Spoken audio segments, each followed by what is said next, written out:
Bien-aimés frères et sœurs en Christ, nous vous disons tous shalom. Peut-être que je peux aussi vous dire bonjour, bonsoir, bon après-midi. Ça dépend de l'heure où vous êtes en train de nous suivre. De partout où vous êtes à Lubumbashi, où je suis, la ville et la capitale prophétique des nations du monde. Vous êtes dans le Grand Katanga, vous êtes partout dans les pays du K12, c'est-à-dire le Congo et tout le pays qui les entoure le deux. Vous êtes en Afrique ou soit en Côte d'Ivoire, vous me suivez à partir du Togo, vous êtes en Thaïlande, vous êtes en Afrique du Sud, vous êtes à Madagascar, vous êtes en France, en Belgique, vous êtes au Brésil, vous êtes aux États-Unis d'Amérique, au Canada et partout au monde. Comme je vous vois en train de suivre chaque fois ma chaîne YouTube, mes émissions, je vois des gens du Togo, de la Côte d'Ivoire, du Cameroun, du Congo-Brazza, de partout dans notre pays, en RDC. Je vois aussi des gens de Thaïlande, de la Corée qui me suivent, même de la Chine. Je suis tellement heureux, même de ceux de la France et de la Belgique. Quand je regarde sur ma chaîne YouTube, je suis en train de voir comment les gens de certaines nations, certains chrétiens sont en train de suivre mes enseignements. Merci beaucoup. La première chose que je veux dire, c'est dire merci à l'Adonai Elohim, Yeshua Amashia, appelé bien sûr Jésus le Christ, Jesus de Christ. C'est lui qui me donne la force, c'est lui qui me donne la bonne santé parce qu'il est écrit en lui, nous avons le mouvement, l'être et la vie. Et c'est lui qui donne la respiration et le souffle de vie à tout être humain. Nous ne cesserons jamais de lui rendre honneur et gloire parce que c'est par lui, c'est de lui et par lui et pour lui que nous sommes là. J'ai toujours dit, c'est Elohim Dieu qui dirige toutes choses. Mes amis, si je mélange, je parle Elohim, je parle Dieu, je parle Yeshua, je parle Jésus, comprenez, comprenez. J'aime parler vraiment dans le nom original de notre Sauveur qui s'appelle Yeshua. Et j'aime parler Elohim parce que c'est le pluriel de tout. C'est pour vous fixer dans le temps. Avant cette émission, parce que je vais parler, comme vous voyez déjà le sujet en bas de votre écran, je vais parler sur Yeshua. Jésus est mort 4 fois. C'est une nouvelle pour vous. Vous allez me poser trop de questions sur ça. Yeshua, Jésus, Jesus, Yesu est mort 4 fois.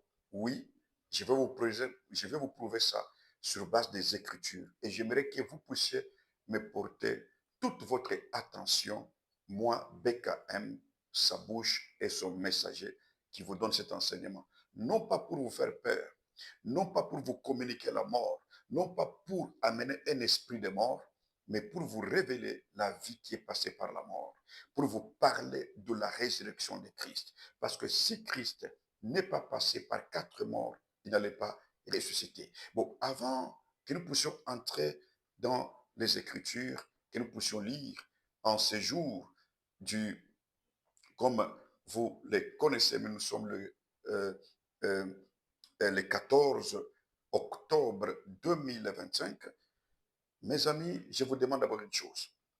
Quand vous suivez cette vidéo, la première des choses, si vous n'êtes pas encore abonné sur cette chaîne, cliquez où c'est écrit s'abonner et abonnez-vous massivement. Et puis, deuxième chose, partagez cette vidéo à plus de personnes parce que nous voulons gagner plus d'âmes et nous voulons perfectionner les saints tout en chassant l'obscurité et l'ombre qui règne dans les églises et dans le monde afin que Christ puisse prendre sa place. Troisième chose, likez sur les audios. Faites des commentaires. Ça nous fera aussi du bien. C'est pour dire qu'il y a des gens qui sont en train de suivre. Mais si vous ne faites pas ces choses, c'est-à-dire que vous êtes contre cet évangile, vous êtes contre Christ. Alors que si vous êtes contre Christ, c'est-à-dire vous connaissez ce que vous êtes. Alors, sans plus tarder, mes amis, nous sommes dans une grande préparation d'une grande conférence des nations appelée les K12, qui aura lieu du 1er et au 2 novembre prochain ici à Lubumbashi. Faites-vous inscrire, envoyez vos noms, qu'on vous réserve déjà la place.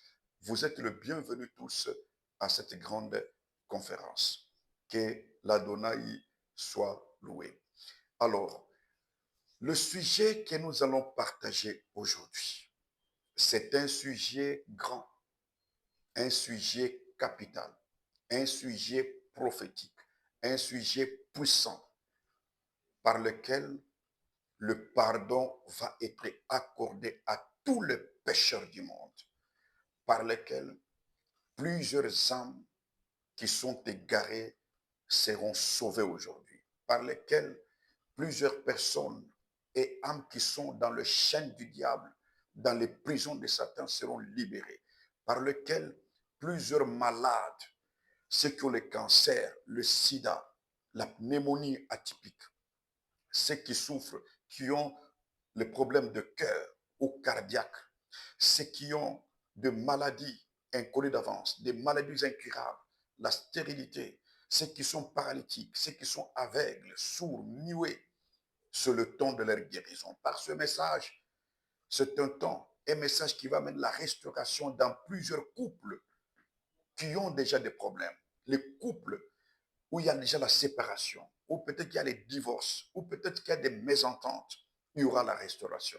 Ce message va révolter certaines personnes par rapport à leur ministère de retourner sur le chemin, de regagner leur appel, de prêcher le vrai évangile, de laisser l'évangile social, de s'allier au vrai évangile que les Pierre, le Jean, les Paul ont eu aussi à prêcher. Ce message va révolutionner votre vie, va bénir tout ce que vous faites, comme entreprise, comme commerce, comme étude, comme travail. Tous les projets que vous avez, par ce message, vous serez pleinement bénis. Quel est ce message que je vous apporte aujourd'hui? Parce que ça fait le temps que je vous parle sur les mystères de l'iniquité agit déjà. On ne peut pas parler seulement dans un mauvais sens. Nous allons parler aussi dans le bon sens. Là où il y a les faux, c'est-à-dire il y a les vrais quelque part.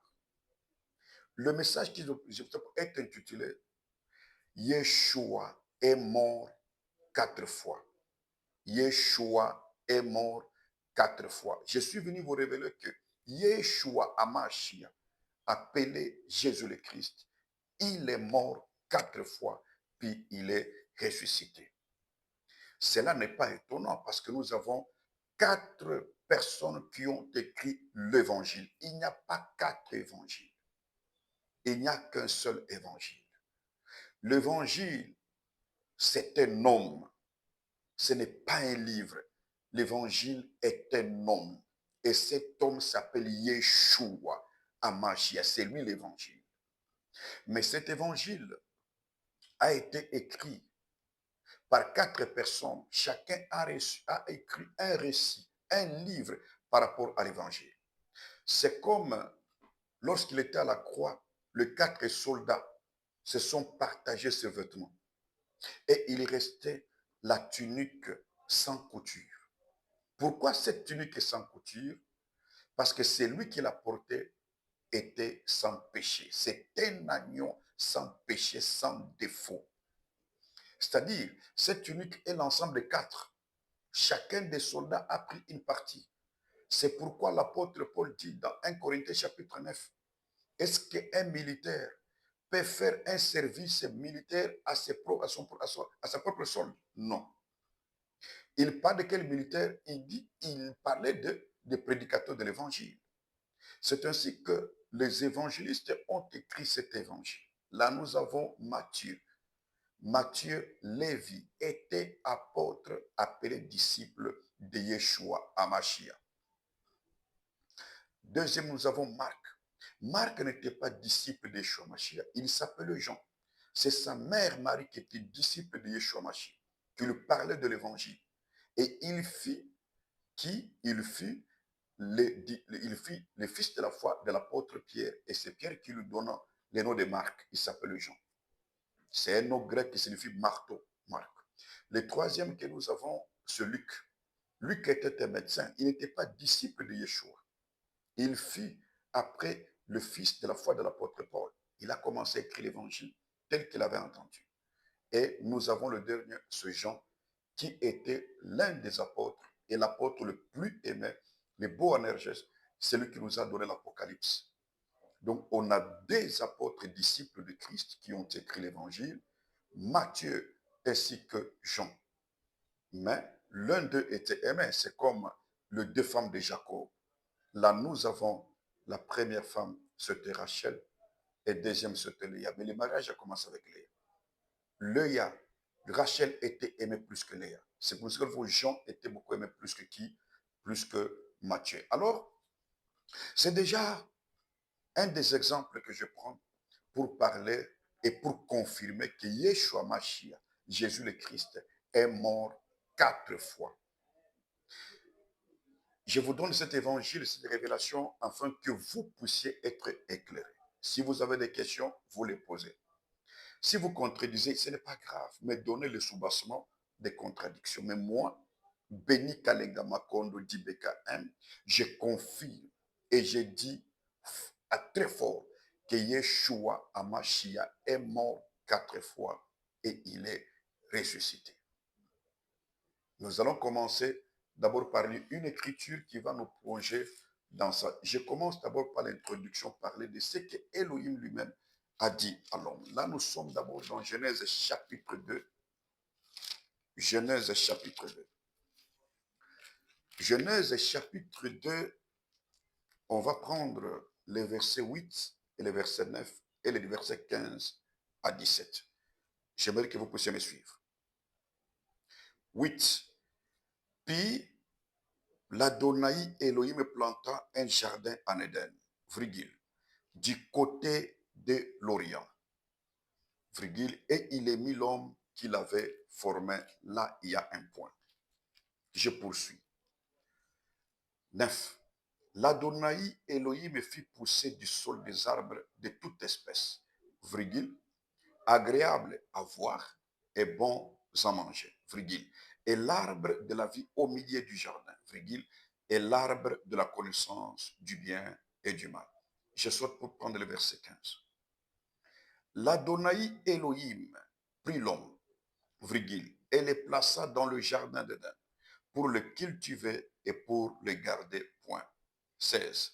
L'Adonai Elohim donna cet ordre à l'homme, 2 points. Suivez l'ordre.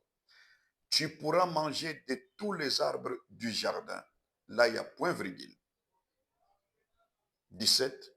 Mais tu ne mangeras pas à l'arbre de la connaissance du bien et du mal, virgule, car le jour où tu en mangeras, virgule, tu mourras. Mais bien aimé, c'est lui qui avait annoncé la mort ici, c'est Elohim, Dieu lui-même. C'est Elohim, Dieu lui-même, qui avait annoncé la mort. Il a pris l'homme, il l'a mis dans le jardin d'Éden pour le cultiver et pour le garder. Donc Adam avait 2 rôles à jouer, cultiver le jardin et garder le jardin. Ce qui veut dire qu'il était sentinelle, puis il était aussi cultivateur. Raison pour laquelle tous ceux-là qu'Élohim a appelés dans l'ancienne alliance, soit ils étaient des bergers, soit ils étaient des cultivateurs. Et quand il les met dans le jardin d'Éden, il lui donne l'ordre. Il dit, voilà, il y a beaucoup d'arbres à manger. Les manguiers, les avocatiers, les figuiers, les oliviers, les bananiers, les orangers, les mandariniers. Tu peux tout manger. Maintenant, regarde l'arbre qui est au milieu du jardin. Cet arbre qui est au milieu du jardin est appelé quoi? Il y en avait 2. Le premier était l'arbre de la vie. Et le deuxième était l'arbre de la connaissance du bien et du mal. Il donna l'ordre à l'homme, tu ne mangeras pas à l'arbre de la connaissance du bien et du mal. Le jour où tu mangeras, tu mourras. Elohim est le premier à annoncer la mort de l'homme. C'est Elohim qui a annoncé la mort. Il a dit, le jour que tu mangeras, c'est le jour que tu mourras. C'est lui qui a annoncé la mort. La mort est sortie de sa bouche. Et vous allez voir ce qui est arrivé quand nous poursuivons avec la lecture. Adam avait mangé et Adam, il était mort le même jour. Mais moi, mon problème est parler de la mort. Parce que nous allons parler, et nous sommes en train de parler de Yeshua qui est mort 4 fois. Vous voyez, la mort a commencé. La mort ne peut pas atteindre une créature si la mort, c'est lui-même qui l'a annoncé, ne puisse pas l'atteindre plutôt. Vous me suivez bien? Mes amis, je préfère vous lire quelque chose, ce que Paul a dit dans 1 Corinthiens chapitre 15, le verset 20 et le verset 21. Ça va nous faire comprendre que avant que l'homme ne goûte à la mort, d'abord, l'un d'eux c'est qui? L'un d'eux trois doit goûter à la mort. Écoutez ce qui se passe. Je vais revenir à ça, si porté parce que c'est le jour de la lumière. 1 Corinthiens chapitre 15. 1 Corinthiens chapitre 15, le verset 20 à 21.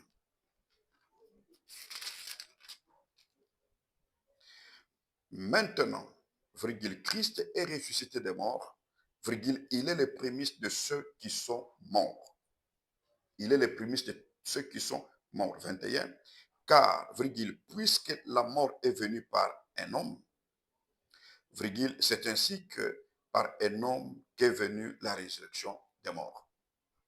Maintenant, si nous retournons, mais quand on dit prémices des morts, c'est lui qui a goûté premièrement la mort. Il est le prémices des morts. Où il est le prémices des morts, il est mort le premier, afin de ressusciter et avec tous ceux qui sont morts. Pourquoi? Parce qu'il est le juge des morts, des vivants et des morts. Écoutez ce qui se passe, mes bien-aimés, parce que c'est le temps de dire la vérité. Dans Genèse 1, le verset 6, Elohim dit ceci, écoute ce que Moïse dit. Puis Elohim dit, faisons l'homme à notre image, selon notre ressemblance. Quand il dit faisons l'homme, il disait ça à qui? Les uns disent qu'il parlait aux anges. Non. En Elohim, il y en a 3. C'est un seul Elohim, mais avec 3 dispensations. Nous voyons les pères, nous voyons le Fils, nous voyons le Saint-Esprit. Ce n'est pas la Trinité. Ce n'est pas 3 personnes. Mais c'est ça la divinité. Moi, je crois en la divinité. Je ne crois pas dans ce que les gens disent, parler de la Trinité. Moi, je crois dans la divinité. Dans cette divinité, c'est là où Christ dit, dans Matthieu 28, le verset 19, il dit, allez, virgule, faites de toutes les nations des disciples. Il n'a pas dit mes disciples, des disciples. Baptisez-les au nom. Le nom est au singulier du Père, du Fils et du Saint-Esprit. Donc, le nom est au singulier. C'est le nom d'une seule personne, qui est le même Père, en même temps Fils, en même temps Saint-Esprit. Ça dépend de la dispensation. Alors, lorsque Elohim dit, faisons l'homme à notre image, selon notre ressemblance. Ça, on appelle ça la communauté de faisons l'homme à notre image. Donc, Elohim est esprit et il est parole. Maintenant, quand l'homme, Adam, est tombé, écoutez ce qu'il dit je pense que dans Genèse, on va arriver là-bas, dans Genèse 3, 21, il va dire, l'homme est devenu comme l'un de nous. Empêchons-le de s'approcher à l'arbre de vie et de manger à l'arbre de vie afin qu'il vive éternellement. L'un d'eux, c'est qui? Parce qu'on dit, il y en a 3. Parlons de 3. Le Père, le Fils et le Saint-Esprit. L'homme est devenu comme l'un de nous, connaissant le bien et le mal. L'un de nous, c'est qui? Quand je viens, je veux dire que l'un de vous ici m'a trahi, ou l'un de vous même. Ou bien comme Christ disait à ses apôtres, l'un de vous va me livrer. L'un de vous. Mais quand on dit l'un de ces 3, comment est-ce que l'homme est devenu comme l'un d'eux? Qui est semblable à l'homme parmi les 3? C'est le Fils. C'est pourquoi quand Christ vient, il s'appelait le Fils de l'homme. Le Fils de l'homme. Il prenait le titre de Fils de l'homme, c'est l'héritier de la terre. Parce que quand Christ est venu, il avait trois grands titres. Le fils d'Élohim Dieu, qui veut dire l'héritier de toutes choses et qui veut dire aussi prophète. Deuxièmement, le fils de l'homme, qui veut dire l'héritier de la terre, ou aussi on peut appeler sacrificateur. Troisièmement, le fils de David, ou de l'héritier du trône, ou on peut parler de quoi? Le roi. C'est comme ça que quand David est venu, David avait trois titres. Il était roi, sacrificateur et prophète. C'est ça les messies. Alors, écoutez, mes bien-aimés, là nous partons. L'un d'eux, c'est le Fils. C'est pourquoi c'est lui qui a connu. Quand il est venu dans le monde, il a pris le péché du monde. C'est le Fils. Le Père ne peut pas s'approcher du péché, ni le Saint-Esprit. C'est le Fils qui a pris tous les péchés parce que Adam, l'homme, était devenu comme le connaissant le bien et le mal. Quand Christ vient, le péché sur lui s'est fait serpent et il a sauvé le monde. Alors, mes amis, nous allons parler d'abord de la première mort de Yeshua. La première fois qu'il est mort. Ce que je vous annonce, ce n'est pas vous amener à la mort, c'est à la vie. La première fois que Christ est mort, il est mort dans la prophétie. Il est mort dans la prophétie. Nous allons prouver ça avec Genèse 3, les versets 21 et 22. Genèse 3, les versets 21 et 22, nous lisons l'Écriture. L'Adonai Elohim fit à Adam et à sa femme des habits de peau. Virgule. Il les en revêtit. 22. L'Adonai Elohim dit des points. Voici, virgule, l'homme est devenu comme l'un de nous pour la connaissance du bien et du mal. Je m'arrête un peu là-bas parce que ça, j'avais déjà parlé de ça. Je disais, c'est la première fois que Yeshua, Hamashiach, est mort. Il est mort dans la prophétie. C'est-à-dire, avant qu'Adam ne tombe, ne désobéissait, avant qu'il soit chassé, Elohim avait déjà tué un animal, une bête. Il a pris juste la peau et il a fait des habits pour Adam et Ève avant de chasser Adam du jardin. D'où venait cette peau? C'était la peau d'un animal. Moïse s'est tué. Moïse n'avait pas vu ni l'animal, ni le sang, ni les os. Quand vous lui demandez, il a dit seulement, j'ai vu la peau d'un animal. Or, la peau, c'est quelque chose qui est élastique.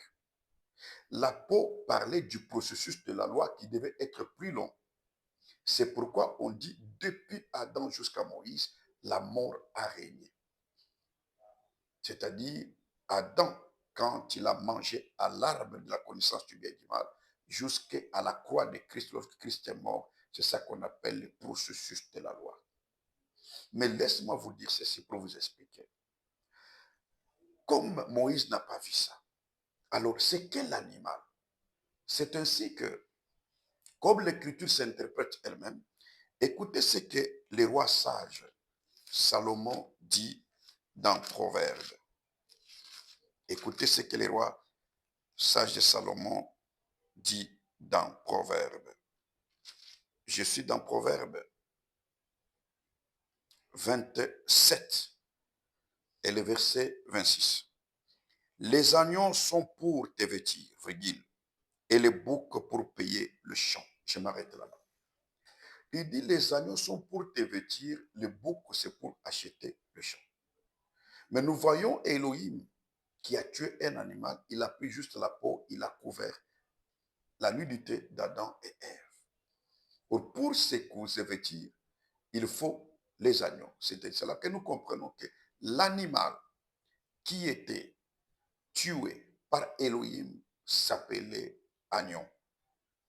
Dans la prophétie, Yeshua est mort déjà avant Adam dans le jardin d'Éden. C'est là. Elohim a caché son sang et les eaux. Voilà pourquoi il dit à Moïse, dans Exode chapitre 12, il dit, chaque famille et chaque maison prendra un agneau le 10e jour. qui dit 10e jour parle des 10 commandements, la loi. Et vous allez observer jusqu'au 14e jour et l'immoler entre les deux soirs. Cet agneau est le type de Yeshua qu'ils ont tué en Égypte. Il est mort là-bas, prophétiquement, parce qu'il était déjà mort avant. Et le jour que Jean baptisait, Jean regarde tous les hommes qui venaient. Il a vu un agneau qui venait. Les hommes qui étaient là, lorsque Yeshua venait au baptême, ils ont vu que c'était un homme. Jean, comme il était prophète et fils d'un sacrificateur, il a vu un agneau. Il l'a pris. Il a dit, voici l'agneau d'Élohim qui ôte le péché du monde. Mes amis, ça c'est la première mort de Christ. Yeshua est mort depuis le jardin d'Éden, avant que Adam ne tombe dans le péché. Il était déjà mort. C'est pourquoi j'annonce et je dis ceci. La mort qui vient du diable ne nous fera rien. Parce que Christ est le prémisse des morts. On ne peut pas craindre la mort. Il était déjà mort avant. Avant même que moi et vous nous soyons là. Avant même que Adam ne soit placé dans le jardin d'Éden. Lui était déjà mort. Avant que Adam ne mange à l'arbre de la connaissance du bien et du mal, lui était déjà mort. Alors, sa mort devait sauver qui? Son sang devait racheter qui? Il fallait que Adam tombe. Il fallait que Adam tombe dans la désobéissance qu'on appelle le péché, afin qu'il vienne faire quoi? Les sauver. C'est ainsi, le diable a fait un travail inutile qui ne peut lui payer que l'enfer. Quand il te séduire la femme, il ne sait pas la stratégie d'Élohim et Dieu. Lui, en faisant ça, le sang déjà crié pour sauver Adam. Parce que ça allait servir ça allait servir à sauver qui? Quand nous prêchons l'évangile, nous devons dire que la mort a commencé avec Christ pour nous sauver. C'est depuis longtemps. C'est pourquoi moi, je ne condamne pas Adam. Je n'ai jamais prêché pour dire, peut-être avant, mais quand j'ai connaissance, je ne peux pas dire qu'Adam a péché. Non. Adam n'a pas péché, même Paul a dit. L'homme n'a pas péché. C'est la femme qui fit séduite, elle est tombée dans la tentation. J'ai toujours dit qu'Adam était innocent parce que Elohim lui-même savait qu'Adam va tomber. Christ l'a dit à la croix, sa première parole. Il a dit, Père, pardonne-leur, car ils ne savent pas ce qu'ils font. Là, il s'est dit à son Père. Est-ce que c'est toi qui m'avais immolé? Il justifie Adam.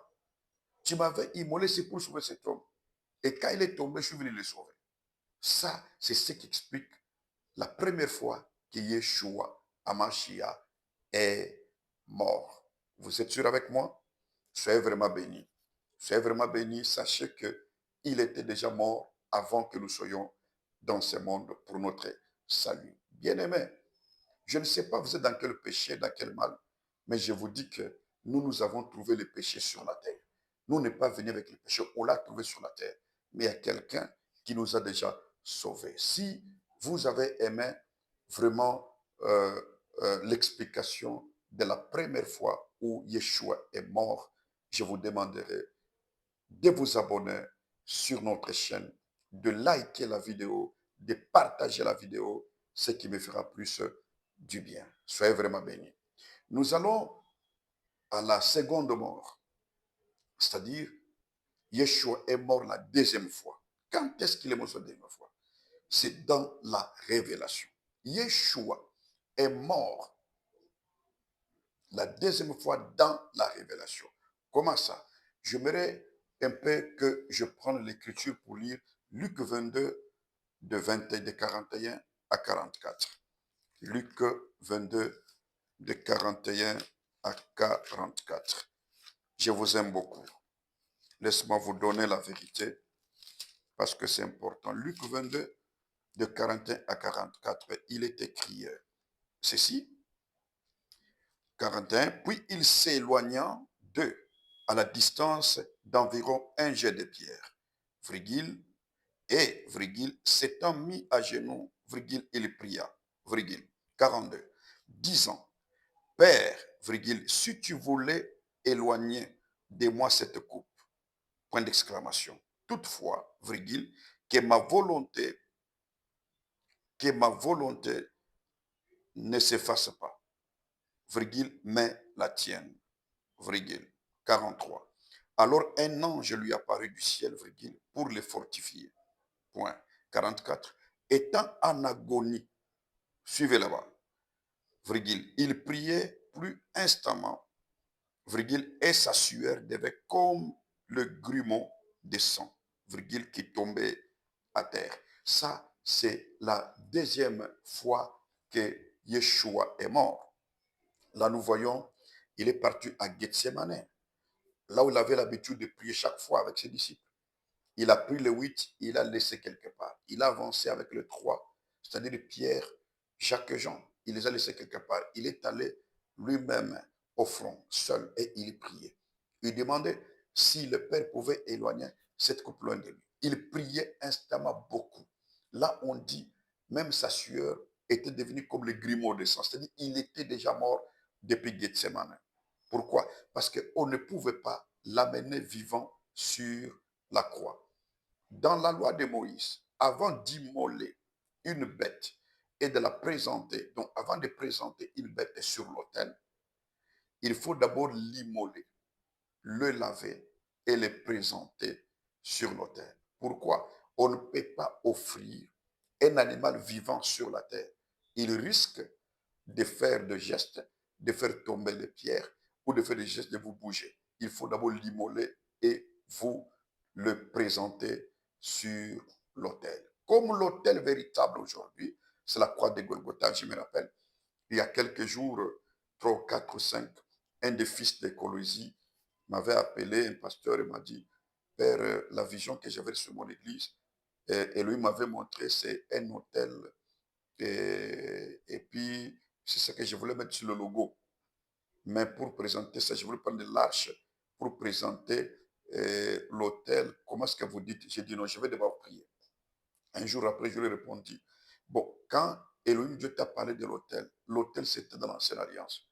La véritable autel aujourd'hui, c'est la croix de Golgotha. Vous mettez seulement la croix, qui signifie le salut. C'est ça le véritable autel. Là où la grande offrande, le grand sacrifice d'Elohim a été placé, qui s'appelle Yeshua Mashiach. Donc le grumeau, la sueur qui descendait comme le grumeau du sang, ça montrait déjà qu'il était mort. Parce que quand nous voyons le sang qui coule, c'est déjà la mort. Donc, dans la révélation, Yeshua était mort déjà à Gethsemane. Quand seulement il a donné le pain, il a donné le sang, il a donné du vin à ses disciples, il s'est donné, il était déjà mort. Parce que le véritable sang, c'est le vin que les apôtres avaient bu. C'est ça, il s'est donné lui-même. Donc, il était déjà mort. Même quand lui l'a arrêté, il était déjà mort. L'homme n'a pas le pouvoir de le tuer. Dans la révélation, il était déjà mort à Gethsemane. Après avoir fait la Sainte Seine avec les disciples, sa Pâque, il s'est immolé lui-même. Il s'est donné lui-même. C'est pourquoi nous disons aux amis, quand vous lisez les Écritures et la compréhension, et essayez de comprendre ça. Ne parlez pas comme tout le monde. Regardez la révélation de la parole. Christ à la révélation, il est mort à Gethsemane. Il s'est déjà donné lui-même la mort quand il a donné le pain, il a donné du vin. Il s'est donné déjà lui-même. Il était déjà mort. Et quelqu'un qui est déjà mort, même si vous l'attrapez, vous faites n'importe quoi, vous tapez, vous faites quoi, il ne sent aucun mal. C'est ainsi que je vous dis, parfois vous passez des moments de souffrance, des problèmes, de difficultés. Vous êtes en train de traverser. Peut-être c'est pour quelque chose. La mort ne peut pas tout arrêter. Dans la révélation, je vous dis, vous, actuellement ici, je sais que votre vie n'est pas encore bonne. Mais je vous vois que le temps où vous êtes en train de passer, les moments difficiles, les moments de persécution, les moments de rejet, les moments d'abandon, vous n'avez rien. On vous critique, on vous fait du mal.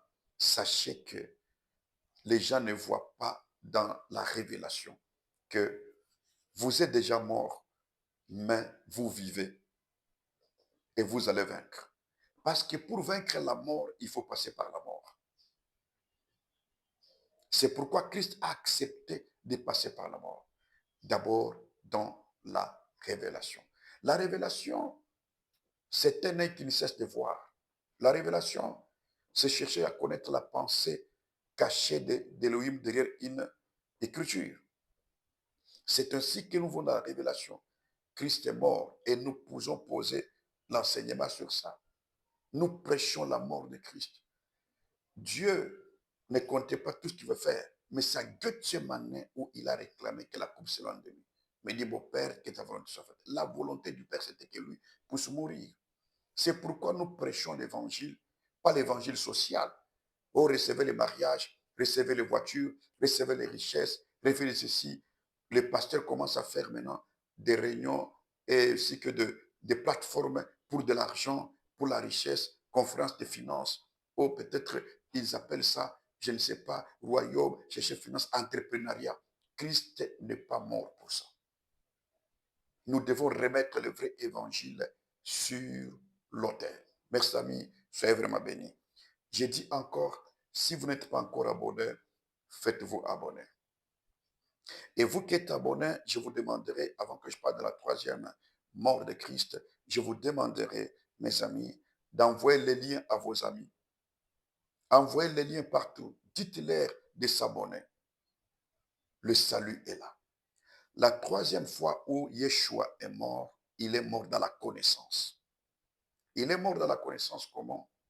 Là, nous voyons, je vais lire ça, Jean chapitre 19. Ça peut être long, mais je préfère de lire ça pour vous. Jean 19, on va commencer par le verset 16 jusqu'à 25. On va voir comment Christ est mort dans la connaissance. Le verset 16. Alors il leur livra pour être crucifié, point.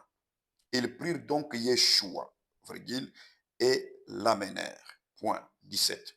Yeshua, virgule, portant sa croix, virgule, arriva au lieu du crâne, virgule, qui s'est nommé en hébreu Golgotha ou Galbata.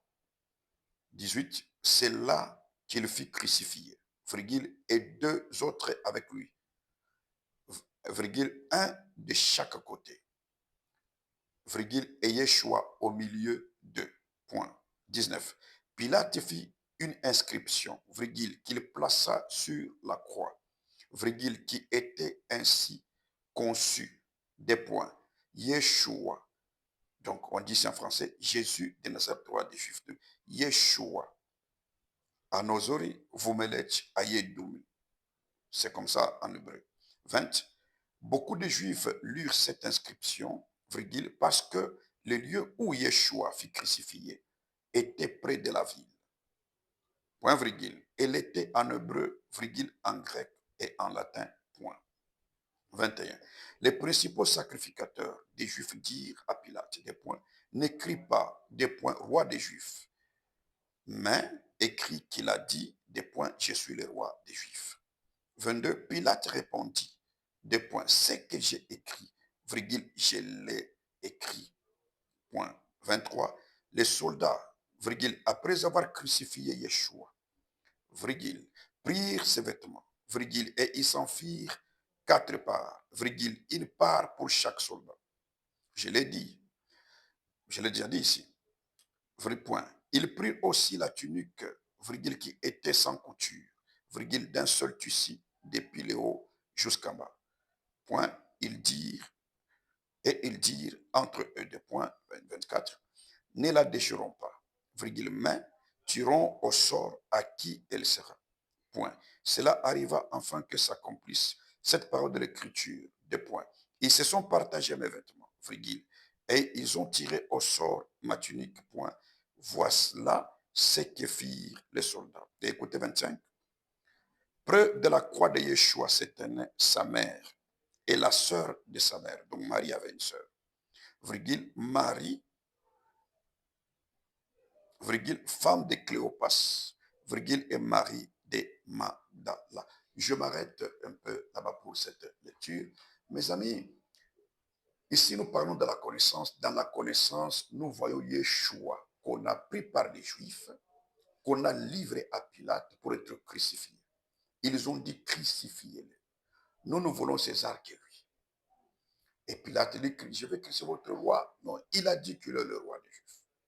Pilate l'a pris, il l'a mis sur la croix. On dit, allez, allez le crucifier. On est allé le crucifier. En allant, arrivé là-bas, on l'a mis sur la croix, entre deux brigands, l'un à gauche et l'un à droite. Vous connaissez l'histoire. Parce qu'il n'allait pas être crucifié seul. Il devait toujours crucifier avec des personnes, au milieu. Un qui doit être sauvé, l'autre qui doit mourir. C'est comme Joseph qui était en prison. Il a interprété le songe de deux personnes. L'un était le chef des échansons, celui qui versait du vin dans la coupe du roi. L'autre était le chef des panassiers, c'est lui qui s'occupait du pain de la cour royale. Le chef des panassiers était appelé à mourir et le chef des échansons était appelé à faire quoi? À continuer le travail, à vivre. C'est ainsi que les deux messieurs, l'un était sauvé, l'autre était mort. Crucifié sur la croix, nous voyons, ils se sont partagés ses vêtements. On a tiré au sort sa tunique. On a écrit l'inscription Yeshua Hanoseri Vomelech Aedoun. Quand vous prenez, vous abrégez, vous trouvez YHWH. L'inscription. C'était en hébreu, en grec et en latin. Yeshua sur la croix. Ce qui montre que c'était un homme très important. C'est la connaissance. Yeshua sur la croix. Il est mort sur la croix. Avec ça, nous voyons la présence de trois Marie. Marie, sa mère. Marie de Magdala et Marie, femme de Cléopas, et la sœur de sa mère. Mon problème est de dire pourquoi trois femmes qui portaient le nom de Marie en face de la croix de Christ. L'apôtre Jean était là et la sœur aussi de sa mère était là. Il y a de l'explication pour les trois Marie. Marie, sa mère, Marie, femme de Cléopas et Marie de Magdala. Quand nous suivons ça, on va trouver beaucoup de choses, je les parlerai plus tard, ce n'est pas aujourd'hui. Pourquoi Marie, sa mère, était là? Pourquoi Marie de Magdala et Marie, femme de Cléopas? Parce que le nom de Marie signifie amertume, amertume, amère. C'est comme ça que Simeon lui avait dit, quand il a pris le bébé Yeshua, le présenté, il dit, une lance transpercera ton âme, et les secrets de plusieurs seront livrés. Vous voyez, Simon avait d'agencer, il n'a pas transmis le cœur de Marie. Ce n'est pas pour rien que Dieu, Elohim s'est choisi une femme qui s'appelait Marie, dont le est amertume. Elle doit vivre l'amertume. C'est pourquoi ces trois maris étaient devant, elles ont vu l'amertume. Elles ont commencé à pleurer. Christ, dans la connaissance, est mort sur la croix de Golgotha. Tout le monde le sait. Mais aujourd'hui, Christ n'est pas sur la croix. Pourquoi les gens portent des croix ou on met un Jésus sur la croix? Il n'est plus sur la croix. Il n'est plus sur... Représenter une croix, c'est bien, mais pas avec Christ sur la croix. C'est comme si vous le mettez jusqu'au genou sur la croix. Il n'est pas sur la croix. Dans la connaissance de nous sur la croix, nous prêchons Christ. Car nous le prêchons. Regardez comment il est mort. Nu. Comme Adam était nu dans les jardins d'Éden. Il a porté la nudité d'Adam. Il a porté la nudité nue sur la croix, le Créateur. Il est mort sur la croix. Quand nous présentons sa mort, sa crucifixion, c'est pour que les gens soient sauvés. C'est ça l'évangile. Nous voulons que les gens entrent au ciel. La seule porte d'entrée au ciel, c'est la croix de Golgotha. Si vous n'êtes pas encore passé par la croix de Golgotha, vous n'êtes pas sauvé. Même si vous êtes dans une église la plus belle au monde, qui a plus de 80 000 balcons, où il y a 2 millions de personnes ou 5 000, 10 000 de personnes, les carreaux partout, qu'on soit Maria de l'or, vous n'êtes pas sauvé. Il faut passer par la croix parce que l'église n'est pas un bâtiment.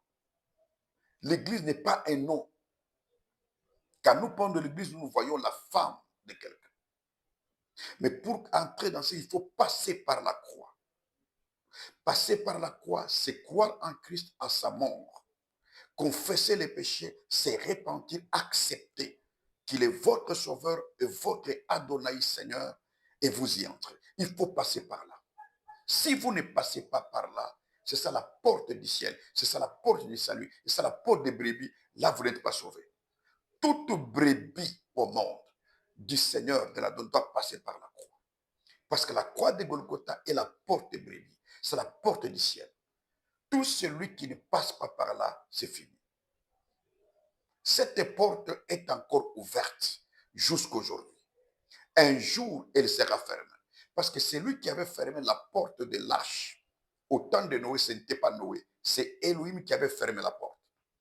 Ça, c'est le temps de la grâce. Nous prêchons le temps de la grâce. Venez et croyez à l'Adonai. Nous présentons la croix. Nous présentons l'œuvre de la croix. Nous présentons le message du salut aux hommes et aux femmes de la terre, afin qu'ils soient réellement sauvés. Je vous invite, chers bien-aimés, à comprendre ces choses, à les maîtriser et à les prêcher. Dans la connaissance, nous voyons Yeshua vivant sur la croix et il est mort sur la croix. Et comme il est mort sur la croix, nous tous, ce que nous prêchons. Vous voyez, il est mort sur la croix. Il est mort sur la croix physiquement. On l'a vu sur la croix. Oui, je continue pour terminer. Maintenant, il est mort 4 fois, c'est dans la doctrine. Je préfère de lire ça. Apocalypse chapitre 5. Apocalypse chapitre 5. Apocalypse chapitre 5. Je vais lire quelques versets, mais vous pouvez prendre de 1 à 10.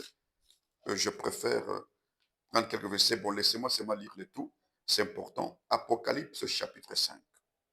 De 1 à 10. Puis j'ai vu dans la main droite de celui qui était assis sur le trône un livre écrit en dedans et en dehors, virgule, scellé de 7 sceaux, virgule 2. Et je vis un ange puissant, virgule, qui criait d'une voix forte, des points, qui est digne d'ouvrir le livre, virgule, et d'en rompre le sceau. 3. Et personne dans le ciel, virgule, ni sur la terre, virgule, ni sous la terre, virgule, ne put ouvrir le livre et le regarder. 4. Et je pleurais beaucoup de ce que personne ne fut trouvé digne d'ouvrir le livre ni de le regarder. Point. 5. L'un des veillards me dit, des points, ne pleure point.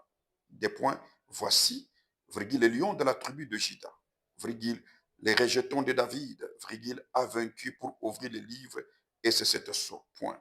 6. Et j'ai vu, virgule, au milieu du trône et des quatre êtres vivants et au milieu des veillards, virgule, un agneau qui était là comme immolé. Point. Il avait 7 cornes et 7 yeux, qui sont les 7 esprits d'Élohim envoyés par toute la terre. Virgule. 7. Il vint, virgule, et il prit le livre de la main droite de celui qui était assis sur le trône. Point. 8. Quand tu lui pris le livre, virgule, les 4 êtres vivants et les 24, le 24 veillards plutôt, se prosternaient devant l'agneau, virgule, tenant chacun une harpe et des coupes d'or remplies de parfums, virgule, qui sont les prières des saints. 9. Et ils chantaient un cantique nouveau en disant des points, tu es digne de prendre les livres, virgule, et d'en ouvrir le sceau. Point virgule, car tu as été immolé, virgule, et tu as racheté pour Elohim par ton sang les hommes de toute tribu, virgule, de toute langue, virgule, de tout peuple, virgule, et de toute nation. Point virgule. Et 10, tu as fait d'eux un royaume et des sacrificateurs pour notre Elohim, virgule, et ils régneront sur la terre, pas au ciel, mais sur la terre. C'est comme ça que nous devons régner. Mes amis, la 4e fois que Yeshua est mort, c'est dans la doctrine. Dans la doctrine, nous sommes en train de dire que voilà ce qui s'est passé. On a présenté 2 bêtes, le lion, mais on voit l'agneau. On a dit qui est digne d'ouvrir le livre d'Aaron pour les sceaux. Personne ne fut trouvé ni dans les ciels, ni sur la terre, ni sur la terre. Personne, sauf l'agneau. Alors Jean a commencé à pleurer. Et ce qui se passe aujourd'hui, quand il n'y a pas l'agneau, il n'y a pas l'essai, il n'y a pas l'évangile. On n'entre pas dans une église parce que c'est bien construit, un bâtiment, cette église est bien construite. Il y a tout, il véhicule, le pasteur a l'argent, il vous donne non. Il faut vérifier si l'agneau est là. On n'y entre pas parce qu'on donne l'argent, parce qu'on prie ceci, on brise les hôtels. Non. Avant tout ça, vérifier si l'agneau est là. On a dit, voici les lions de la tribu de Juda, les restants de Dieu. Normalement, le trône est pour les lions. Mais quand on regarde, c'est l'agneau. On dit les lions de la tribu de Juda. Ou quand on parle du lion, on voit l'étang de la loi. Alors, quand je regarde au milieu du trône des êtres vivants, les 24 vieillards, qu'est-ce qu'il a vu? Un agneau qui était là comme immolé. Là, nous disons, c'est si Yeshua est mort dans la doctrine, il est là comme un agneau qui est sur le trône jusqu'aujourd'hui. Il a fait semblant de mourir. L'agneau mort est comme immolé. Qu'il est immolé, ce ne sont pas les Juifs, ni les Romains, ni qui que ce soit. C'est lui-même. Dans la doctrine, nous connaissons en ces temps ici, sur le trône, c'est l'agneau qui est là, le sang coule pour notre pardon, pour notre rédemption, pour notre salut. C'est pourquoi il est écrit sans effusion du sang de l'agneau, il n'y a pas donc le pardon des péchés. Sans effusion du sang, il n'y a pas le pardon des péchés. Là, nous présentons Christ, il est là, dans la doctrine. Et voilà comment il a fait. Il a versé le sang pour sauver qui? Les hommes, un, de toute tribu, deux, de toute langue, trois, de tout peuple et quatre, de toute nation. C'est-à-dire, votre nation en fait partie, votre peuple en fait partie, votre tribu et votre langue en font aussi partie. Nous, le salut est pour tous. Et nous prêchons pour tous. Quelqu'un m'a posé la question sur Facebook, me dit, pourquoi est-ce qu'on t'appelle le prophète la voix de l'Afrique? Ça ne peut pas être très bien parce que nous devons prêcher toute l'humanité pour progresser sur l'unité à l'Afrique. Non, vous n'avez pas compris. Une voix, c'est un prophète. C'est-à-dire, quand on parle de l'Afrique, c'est une voix qui crie en Afrique vers le monde entier. Ce n'est pas une mission qui nous tient à l'Afrique. Nous, l'Afrique, c'est-à-dire qu'il y a une voix de Dieu, de l'homme en Afrique, qui crie pour que le monde entier vienne se repentir à Christ, parce que je suis africain et je suis fier de l'être. Donc, Christ, dans la doctrine, il est mort selon Apocalypse 5. Il est là sur le trône jusqu'aujourd'hui. Nous ne pouvons pas vous condamner par rapport au péché, oui, bien sûr, parce que celui qui pêche est du diable. Nous devons vous dire de laisser le péché, le mal, parce que Christ, son sang, est en train de parler pour vous. Revenez, le seul péché. Dans la doctrine, son sang parle mieux de nous pour notre salut. Bien-aimés, c'est par ici que j'aimerais clôturer cette émission de la voix de l'époux aujourd'hui, le 14 octobre. Alors j'aimerais vous demander si vous avez suivi, je ne sais pas, votre cœur. J'ai prié pour que l'Adonai touche votre cœur. Si vous êtes dans les péchés, qu'il vous pardonne. Tout péché que vous avez commis, qu'il vous pardonne. Il m'a donné le pouvoir de pardonner le péché aux gens. Si vous avez commis un péché, confessez, déclarez-le et que vous soyez pardonné. Christ est mort, il est ressuscité. Il devait passer par 4 morts pour ressusciter. Il est vivant. Si vous l'invoquez, il va vous écouter. À moins que si vous passez aussi par la mort, vous abandonnez les mauvaises choses, les péchés, le mal, il va vous exaucer, il va vous bénir. C'est ainsi que je vous dis ceci, soyez guéris de vos maladies. N'importe quelle maladie que tu as, même si ça fait 50 ans, 20 ans, ou plus d'une année, ou plus d'un mois, plus d'un jour, je vous déclare guéri au nom de Yeshua Mashiach qui m'a envoyé. Soyez guéris. Quelles que soient les ténèbres qui règnent dans votre maison, dans votre couple, dans tout ce que vous faites, je chasse les ténèbres au nom de Yeshua Mashiach. Recevez la guérison. Recevez la solution à vos problèmes. Je chasse tous les esprits démoniaques qui vous tourmentent. Les esprits démoniaques qui tourmentent vos enfants, ou votre mari, ou votre femme, je les chasse au nom de Yeshua Mashiach. Recevez la délivrance. Recevez la restauration. Recevez la paix. Recevez la joie. Soyez guéris, soyez sauvés, soyez bénis. Amen. C'est par ici que nous mettons fin à notre émission d'aujourd'hui et je vous demanderai de vous abonner massivement. Je vous laisse entre les mains de celui qui a créé le ciel, la terre, la mer et tout ce qui se trouve. Alors n'oubliez pas que nous avons la conférence le 1er et le 2 novembre prochain où je vous demanderai d'être massivement là. Nous avons besoin de votre aussi contribution. Envoyez-nous $100, $200, $50, $30 pour la préparation de cette conférence. Vous serez réellement bénis. Nous attendons toute votre contribution. Vous pouvez nous appeler, nous écrire, nous envoyer par mobile monnaie, RTL, monnaie, M-Pesa, Orange Monnaie. Nous allons recevoir cet argent. Ça va aider à l'œuvre d'Élohim. Merci beaucoup. Si vous avez aimé cet enseignement, partagez-le à tous. Si vous avez aimé cet enseignement, vous n'êtes pas abonné, abonnez-vous sur cette chaîne. Je vous laisse par ici. Au nom de l'Adonai, soyez vraiment bénis. Amen.